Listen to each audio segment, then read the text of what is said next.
Hey travelers, welcome back to my channel.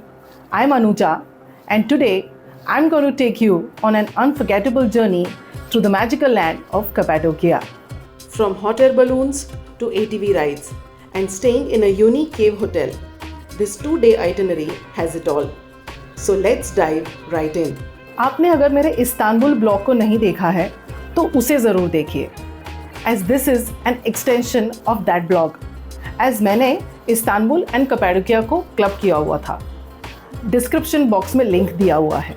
Now first things first, how to reach Cappadocia. Cappadocia जाने के लिए आपको Istanbul airport या साबिया Gokcen airport जाना होगा और ये दोनों ही एयरपोर्ट इस्तांबुल के इंटरनेशनल एयरपोर्ट्स हैं. आपको अगर इस्तांबुल सिटी से एयरपोर्ट जाना हो तो you can either take a taxi directly to the airport और go to Taksim square and go to the Havas bus stop, जहाँ से आपको एयरपोर्ट के लिए बसेस मिलेंगी. आई took a bus and paid 151 lira to go to Sabiha Gokcen airport. Cappadocia शहर के भी 2 एयरपोर्ट्स हैं, एक कैसरी में है और एक नेवशहर में है. From here you have to go to Goreme. It is a small and a lovely tourist place which has all the action. You have to ask your hotel to book a shuttle service directly to the hotel, which will cost you around 15 euros. The first day starts with the iconic hot air balloon ride. मैं आई हूँ hot air balloon ride करने. ये है Goreme valley में. 4 बजे hotel से pickup किया था और हम लोग अब 5 बजे यहाँ पे पहुँचे हुए हैं and we are ready for the flight to take of.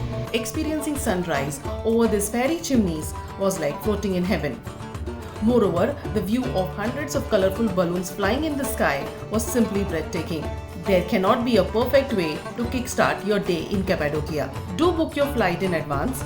It takes around 1 hour for the entire flight and would cost between 150 to 250 euros. But totally worth it. अब कैपाडोकिया में आए हैं तो केव होटल में रहना तो बनता है. ऐसे ही एक केव होटल में हम रुके थे जिसका नाम है Goreme valley cave house.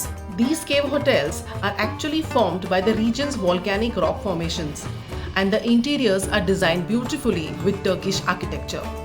The hotel had a beautiful dine-in terrace which gives you panoramic view of the city and a postcard view of the flying balloons too. After a relaxed afternoon, we hopped on for the ATV ride. This ride will take you to the rugged terrain and hidden gems of Cappadocia. This ride will take about 1 to 2 hours and will cost you around 40 to 50 euros. Day 2 का मज़ा ही कुछ और था, as हमने opt किया हुआ था एक फुल डे टूर के लिए. मैंने इसे पहले दिन किया था, but you can explore it on the next day also. You can book this tour after reaching Cappadocia, which will cost about 50 euros with a pickup and drop at the hotel. आज ये मेरा पहला दिन है कैपाडोकिया में और हमने green tour से शुरुआत की है. तो यहाँ पे आपको 2 टूर मिलेंगे, एक ग्रीन टूर है और एक रेड टूर है. हमने ग्रीन टूर से शुरुआत की है और फर्स्ट पॉइंट यहाँ का है pigeon valley. Pigeon Valley is one of the scenic and serene hidden gem of Cappadocia. It is named after thousands of pigeon houses which are carved inside the rocks. It is believed that in olden days the locals used the pigeon droppings as fertilizers for the region's vineyard. This spot is also a favorite spot for stunning photography. तो मैं हूँ ये second stop में जो है एक jewellery section.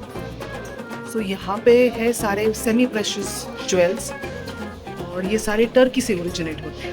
Cappadocia is known for its rich geological history and this store showcases some of the best that the region has to offer. If you are looking for a unique souvenir or a special gift, this is the place to find something truly one of a kind. तो ये है तीसरा stop of green tour जिसका नाम है सेलिमे monastery. ये monastery थोड़ी height पे है तो आपको वॉक करना होगा और ये वॉक तकरीबन 15 मिनट वॉक है. तो थोड़ा स्ट्रगल हो सकता है अगर आप वॉकिंग के लिए यूज्ड टू नहीं है. This ancient monastery carved directly into the rock is the largest religious structure in Cappadocia. The monastery's strategic location on a high cliff provided natural protection and the views from here are simply breathtaking. It is a mystery to see such intricate carvings done inside the rocks in ancient times without the help of any modern tools. So now comes the best part of this tour, the lunch break. जी हाँ, lunch is included in this tour and you will be taken to an amazing local joint to relish some mouth-watering local food. अभी next stop है यहाँ पे इल्हारा valley और हम लोग सब लोग चल रहे हैं उसकी तरफ। ये जो पीछे आप देख रहे हैं ये पूरा हमारा ग्रुप है और ये है 4 kilometre walk to and fro, 2 kilometre जाने के लिए और 2 किलोमीटर आने के लिए। तो खाना खाने के बाद इसके लिए ज़रूर प्रिपेयर होना। The hike through Ilhara Valley is easy and full of natural wonders.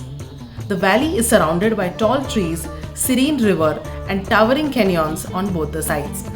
This is the most scenic spot and perfect for photography. So the next stop of Green Tour is Underground City. ये underground city 8 floors down बनाई जाती है।